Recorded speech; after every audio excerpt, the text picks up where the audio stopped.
ये कहानी है नैनपुर गांव की, जहां हर साल की बारिश बन जाती है किसी एक की आखिरी सांस। कहते हैं कि ये कोई इत्तेफाक नहीं बल्कि सदियों पुराना श्राप है।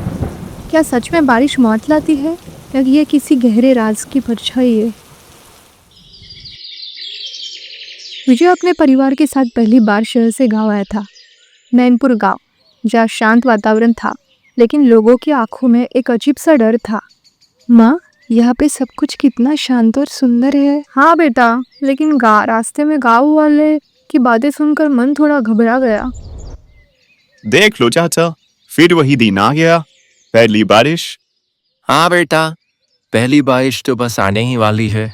पता नहीं इस बार किसकी जान जाएगी।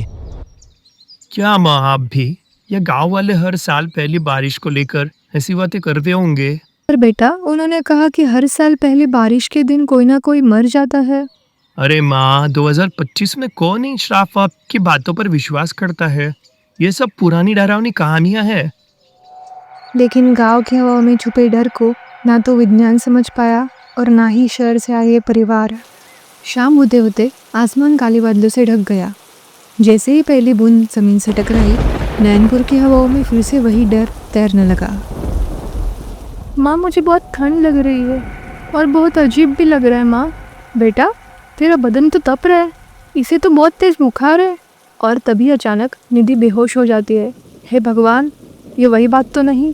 गांव वाले कह रहे थे कि हर साल पहले बारिश के दिन किसी एक की जान जाती है और ये सब श्राप के कारण होता है। माँ प्लीज ऐसा मत बोलो, ये बस बुखार है। मैं अभी डॉक्टर को फोन करता हूँ। और फिर तभी दरवाजे पर दस्तक होती है। गांव की सबसे बुजुर्ग औरत आती है।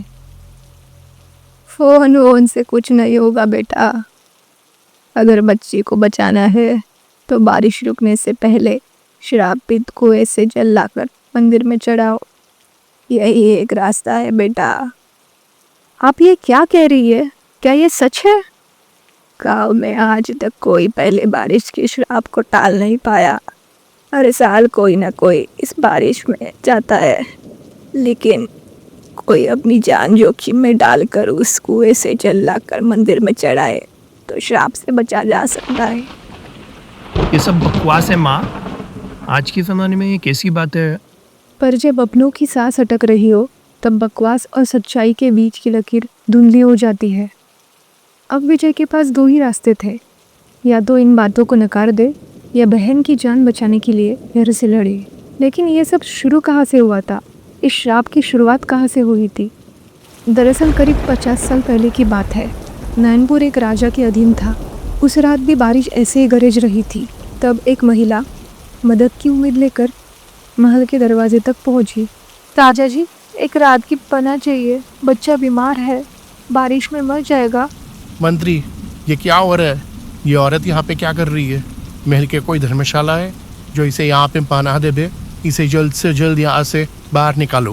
फिर सैनिक उसे धक्के मारकर महल से थोड़ी दूर एक पुराने कुएं के पास छोड़ देता है। महिला कांपते हाथों से बच्चे को थामे बैठी रहती है, लेकिन बच्चा धीरे धीरे तड़पकर उसकी गोद में दम तोड़ देता है। नहीं नहीं, मेरा बच्चा, बेटा क्या हुआ तुझे? उठना बेटा। कुछ देर वो बच्चे को देखती है, फिर उसकी आंखों में आंसू से ज़्यादा आग भर जाती है। जिस गाँव ने मेरी पुकार नहीं सुनी, अब हर साल की पहली बारिश इस गाँव से एक मासूम की जान ले।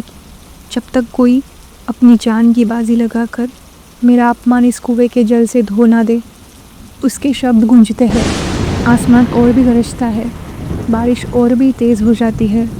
शाप देने के कुछ ही पलों बाद महिला की सांस टूट जाती है और वो उसी कुएं के पास दम तोड़ देती है। तब से नैनपुर की पहली बारिश सिर्फ पानी नहीं लाती, वो साथ ही लाती है उस अधूरी आत्मा का क्रोध, हर साल किसी एक की आखिरी सांस बनकर। बेटा, अब केवल एक ही रास्ता बचा है, उस कुएं का जल जहाँ वो औरत मरी थी, वहीं से लाकर इस मंदिर में चढ़ाना होगा। पर याद रखना बेटा, वो गोवा किसी आम आदमी को जल नहीं देता, वो सिर्फ उसी को स्वीकार करता है जो अपनी जान की बाजी लगाने के तैयार हो। सालों से गांव में उस कुएं तक कोई नहीं पहुंच सका। कभी रास्ता बदल जाता था या कोई अनहोनी हो जाती थी। लोग कहते हैं कि कुएं की आत्मा पहचान लेती है कि कौन सच्चा है और कौन डरपोक। मैं जाऊंगा माँ, मैं ज़रूर जाऊंगा। हमारे निधि को कुछ नहीं होने दूंगा। विजय गांव से निकलकर जंगल की तरफ बढ़ रहा था। वो रास्ता जिसे अब तक किसी ने पार नहीं किया था। बरसात अब सिर्फ बरसात नहीं रही थी, वो मानो एक परीक्षा बन चुकी थी। एक भाई के इरादे की, अपनी बहन के लिए लड़ने की। रास्ता बिल्कुल भी आसान नहीं था। कीचड़, घनी झाड़ियाँ और टूटी हुई पगडंडियाँ हर कदम पर उसे रोकना चाहती थी। भीगे कपड़े और तेज सांसों के बीच विजय कांपते हाथों से पेड़ों की शाखा हटाते हुए आगे बढ़ रहा था। तभी अचानक एक भारी भड़कम पेड़ उसके सामने आ गिरा, लेकिन विजय ने रुकना नहीं चुना। वो आगे बढ़ता रहा। उस पल से उसे सच में ऐसा लगा कि जैसे खुद प्रकृति उसे रोकना चाह रही हो। पर प्यार जब इरादा बन जाए तब डर भी झुक जाता है। आखिरकार विजय उस पुराने कुएं तक पहुंच गया। कुएं के चारों ओर एक अजीब सी खामोशी थी। अचानक कुएं के भीतर से ठंडी हवाएं निकलने लगी। वो हवा ऐसे लग रही थी जैसे कोई अदृश्य आत्मा सांस ले रही हो। मैं आया हूँ उस अन्याय को मिटाने, अपनी बहन के लिए, उस औरत के सम्मान के लिए। विजय ने कांपते हाथों से रस्सी कुएं में डाली। बाल्टी नीचे गई और फिर अचानक सब शांत हो गया।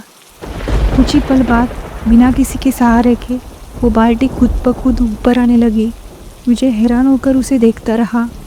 जब बाल्टी ऊपर पहुंची तो वो पानी से भरी थी, जैसे सदियों से सूखा पड़ा हुआ कुआं मानो उसके लिए फिर से जाग उठा हो। विजय ने वो कर दिखाया जो पीढ़ियों से कोई नहीं कर पा रहा था। विजय दौड़ते हुए मंदिर तक पहुंचा। माँ वही खड़ी थी और उसकी बहन बेहोश पड़ी थी। वो तुरंत शिवलिंग के पास गया और बाल्टी का पानी सीधा शिवलिंग पे चढ़ा दिया। तभी अचानक मंदिर की घंटियाँ अपने आप जोर से बज उठी। हवा रुक गई और आसमान में हल्का उछला फैल गया। धीरे धीरे निधि की आंखें खुलने लगी। फिर विजय ने राहत की सांस ली, जैसे उसका संघर्ष अब रंग ला गया हो। हे भगवान, तेरा शुक्र है बेटा, तुमने तो सच में चमत्कार कर दिया। हमारी निधि अब सुरक्षित है, सब तुम्हारे वजह से। उस रात केवल एक बहन की जान नहीं बची थी, एक पुराना श्राप, एक सालों से पुराना अन्याय और एक पीड़ित आत्मा, सभी को आखिरकार शांति मिल गई थी। विजय ने अपनी बहन के लिए जो हिम्मत दिखाई, उसकी बहादुरी और सच्चाई ने हर दुख और अंधेरे को पीछे छोड़ दिया। कभी कभी एक इंसान का साहस सदियों पुराने डर से भी बड़ा होता है।